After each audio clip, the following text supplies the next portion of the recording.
Assalamualaikum warahmatullahi wabarakatuh. Perkenalkan, nama saya Siti Rada Zatia Lubis. Di sini saya akan menjelaskan materi tentang kesadaran. Seperti yang kita ketahui, di dunia ini banyak sekali kita melakukan hal kegiatan seperti berjalan ke sana kemari, makan, minum, dan lain-lain. Dan tahukah kalian, semua yang kita lakukan itu merupakan bentuk dari kesadaran. Apa itu kesadaran? Kesadaran adalah kesiagaan seseorang atau kesadaran seseorang terhadap peristiwa-peristiwa yang berada di lingkungannya, seperti pemandangan, suara-suara, dan lain-lain, serta meliputi peristiwa-peristiwa kognitif yang berupa memori, sensasi, persepsi, dan lain-lain. Nah, sebelumnya teman-teman, di sini saya sudah membuat mind mapping seperti ini.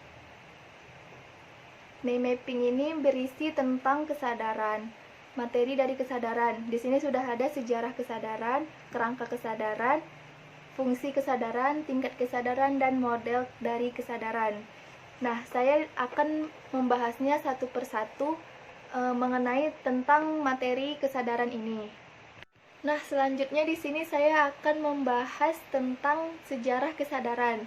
Pada awal abad ke-20, kesadaran sebagai suatu topik hampir disingkirkan dari ranah psikologi oleh para pengikut ideologi yang dominan pada saat itu ialah behaviorisme, yang dipimpin oleh John Watson dan Skinner.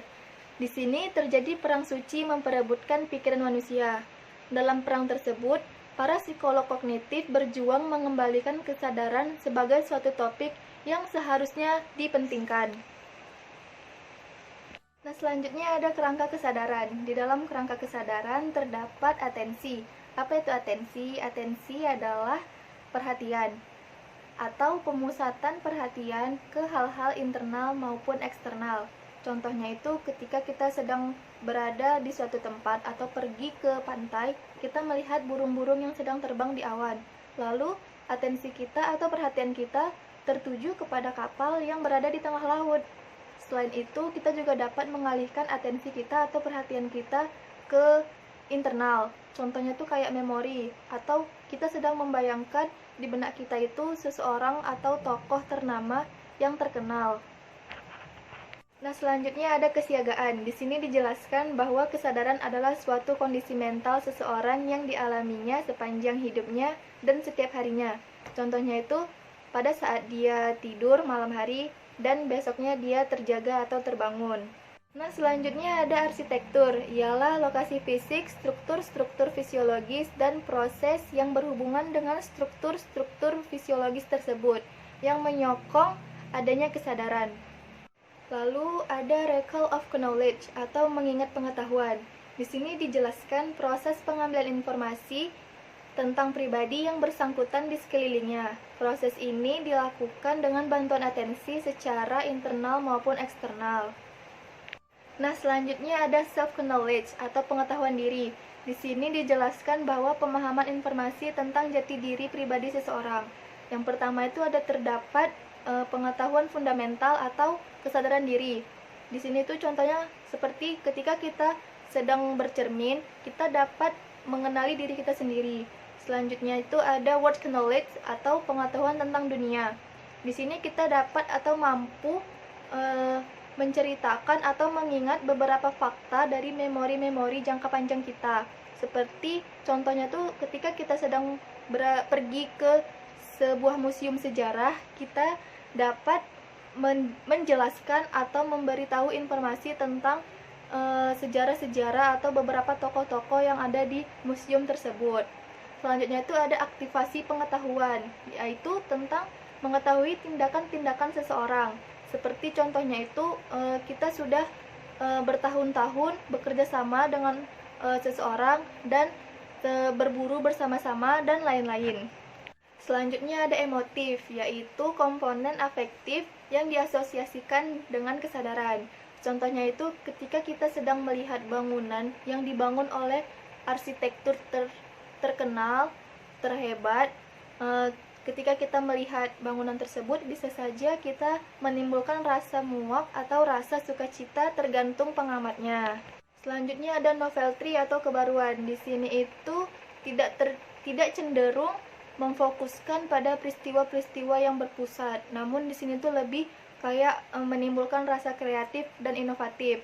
Dan kebaruan ini juga dapat berubah dari faktor lingkungan.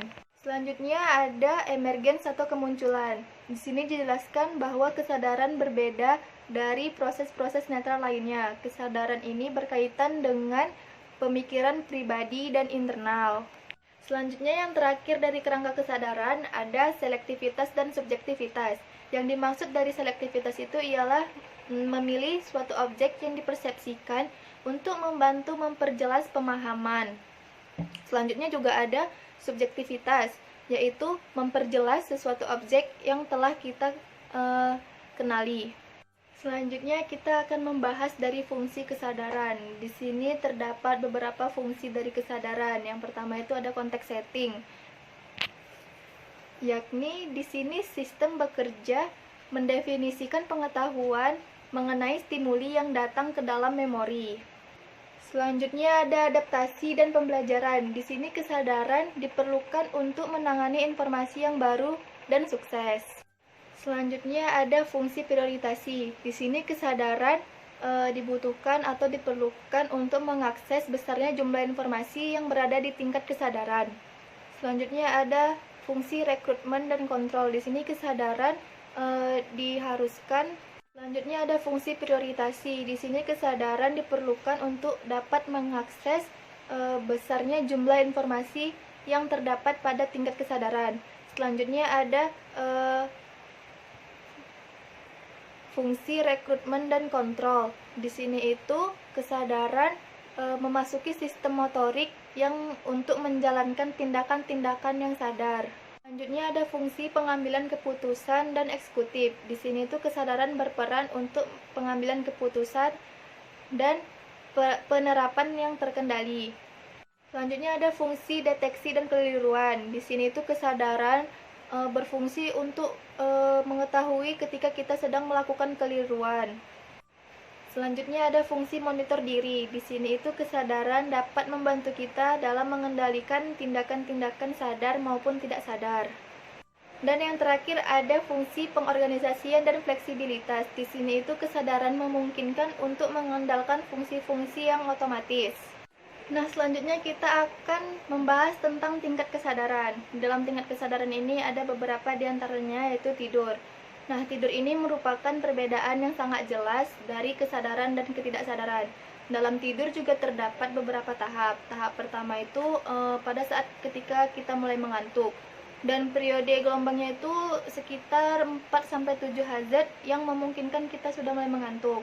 Yang tahap kedua itu merupakan adanya lonjakan-lonjakan ritmik dari aktivitas EEG berkisar sekitar 12-15 Hz. Dan pada tahap ketiga itu terdapat sejumlah gelombang yang berkisar di antara pada yang lebih rendah antara 1-4 Hz. Dan yang tahap keempat ini adalah sama seperti tahap yang ketiga, tetapi di sini lebih banyak gelombang delta atau pada tahap ini kita sudah berada pada posisi tidur yang sudah nyenyak. Nah, selanjutnya bermimpi. Mimpi ini terjadi pada fase tidur REM. Nah, otak di sini mengakses struktur-struktur pengetahuan yang terdapat di memori jangka panjang kita dan menggunakan kontrol bicara kita sehari-hari. Dan mimpi juga melibatkan dari pengalaman-pengalaman dan emosi-emosi kita yang kita lakukan sehari-hari. Selanjutnya penggunaan obat. Nah, di sini penggunaan obat dapat manjur digunakan dalam tingkat kesadaran, yaitu karena otak kita peka terhadap suatu penggunaan obat. Selanjutnya yang terakhir dari tingkat kesadaran adalah meditasi. Meditasi ini merupakan di mana suatu kondisi pikiran kita dikosongkan.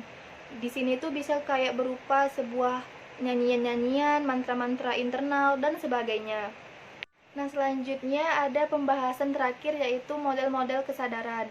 Di sini dijelaskan adanya model-model mengenai kesadaran. Yang pertama itu ada model komputasional. Dijelaskan bahwa struktur arsitektur kognitif berupa suatu sistem yang pemrosesan secara paralel. Selanjutnya ada model salik, yaitu pemrosesan suatu sistem yang berfokus pada pemrosesan informasi. Dan selanjutnya yang terakhir ada teori medan kerja global dari Bars. Di sini Bars memandang bahwa kesadaran itu adalah sebuah tempat terjadinya sistem penyiaran global yang mengirimkan informasi ke seluruh otak. Baiklah teman-teman, sekian penjelasan dari saya tentang materi kesadaran. Semoga dapat bermanfaat bagi kita semua. Terima kasih. Assalamualaikum warahmatullahi wabarakatuh. Bye-bye.